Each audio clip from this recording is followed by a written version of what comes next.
Party ఫిరాయింపులపై మాట్లాడే నైతికత కేసీఆర్ కు లేదన్నారు సీఎం రేవంత్ రెడ్డి. దానికి పునాది వేసిందే కేసీఆర్ అన్నారు. గతంలో ఆయన 61 మంది ఎమ్మెల్యేలు ఎమ్మెల్సీలను ఆయన లాక్కున్నారని గుర్తు చేశారు. ఇన్నాళ్లు ఎమ్మెల్యేలను దగ్గరకు రానివని కేసీఆర్ ఇప్పుడు ఫామ్ హౌస్ కి పిలిచి భోజనం పెడుతున్నారని అన్నారు. ఎమ్మెల్సీ జీవన్ రెడ్డి విషయంలో ప్రతిపక్షాలు నానా హంగామా చేశాయని మండిపడ్డారు. ఇక పీసీసీ కొత్త చీఫ్ ను నియమించాలని తానే కేంద్రానికి చెప్పినట్లు తెలిపారు రేవంత్ రెడ్డి. ఒంటె పెదాలకు నక్కల ఆశపడ్డట్టు పెద్దలు జీవన్ రెడ్డి గారు చర్యల వల్ల కాంగ్రెస్ ప్రభుత్వానికి కాంగ్రెస్ పార్టీకి నష్టం జరగాలి అని ఏవైతే గుంటనక్కలు ఎదురు చూసినాయో వాళ్ళకి పెద్దలు జీవన్ రెడ్డి గారు ఎలాంటి అవకాశం ఇవ్వలేదు. ఎందుకంటే వారి అనుభవం, కాంగ్రెస్ పార్టీ పట్ల వారికి ఉన్న కమిట్మెంట్ ఇలాంటి ఆశించే వాళ్ళకి అర్థం కాదు. విద్యాశాఖకు నేనే మంత్రిని, నేనే ఫుల్ టైం మినిస్టర్ను. నేను పార్ట్ టైమా? నేను కేసీఆర్ నా ఫామ్ హౌస్లో వండుకొని ప్రభుత్వాన్ని నడుపుతున్నానా? నేను వీడికి వచ్చిన 4 రోజుల నుంచి ఎన్ని శాఖల మంత్రులను కలిసినా ఏ శాఖ ఖాళీ లేదు. అన్ని శాఖలకు మంత్రులు ఉన్నారు. నా దగ్గర ఉన్న శాఖలకు నేను క్రియాశీలక మంత్రికి ఏమైనా పరీక్షలు నిర్వహించకుండా వదిలేసినామా?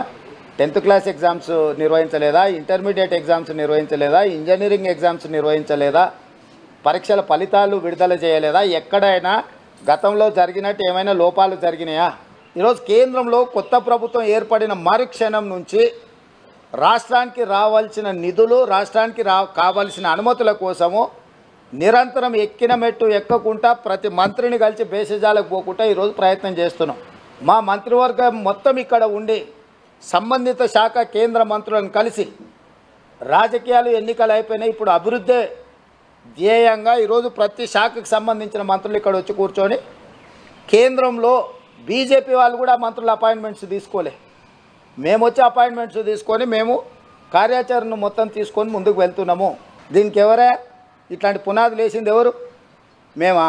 61 మంది ఎమ్మెల్యేలను, ఎమ్మెల్సీలను, ఎంపీలను తీసుకున్నాడు. ఫస్ట్ తెలంగాణ అమరవీరుల స్తూపం దగ్గరకు వచ్చి ముక్కు 3 ఇంచులు అరిగేటట్టు నేలకు రాయాలి, అమరవీరుల స్తూపం ముందర చేసిన తప్పులకు క్షమించమని. రెండవది, మా ప్రభుత్వం వచ్చిన నెల తిరగకముందే ప్రభుత్వం పడిపోతుంది, 100 రోజులు కూడా ఈ ప్రభుత్వం మనుగడ సాగించదని చెప్పి కేసీఆర్, కేటీఆర్, హరీషే కదా అన్నది. దానికి వంతబాడింది బీజేపీ కదా. మెజారిటీతో ఉన్న ప్రభుత్వాన్ని 3 నెలల్లో పడగొడతామని బీజేపీ, బీఆర్ఎస్ రోడ్ల మీద రంకెలేస్తుంటే మరి గాలికి వదిలేయాలన్నా? వాళ్ళు ఎటు చేస్తే అట్లా?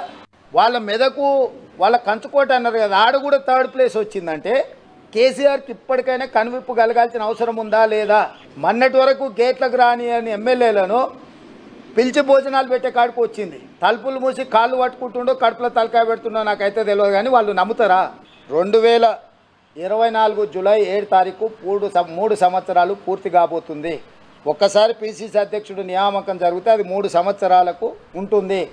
కాంగ్రెస్ ప్రెసిడెంట్ మల్లికార్జున్ ఖర్గే గారికి, general secretary organization KC Venugopal గారికి నా 3 సంవత్సరాల పదవీ కాలం పూర్తి అయ్యే లోపల నూతన పీసీసీ అధ్యక్షుడిని నియమించండి.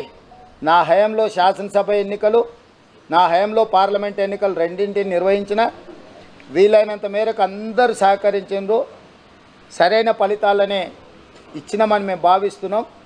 నాకు ఈ బాధ్యత నుంచి తప్పించి సమర్థవంతమైన వాళ్లకు సామాజిక న్యాయంతో పాటు కొత్త పీసీసీ అధ్యక్షుని నియమించండి అని చెప్పి నేను ఆల్రెడీ అధిష్టానానికి విజ్ఞప్తి చేసిన.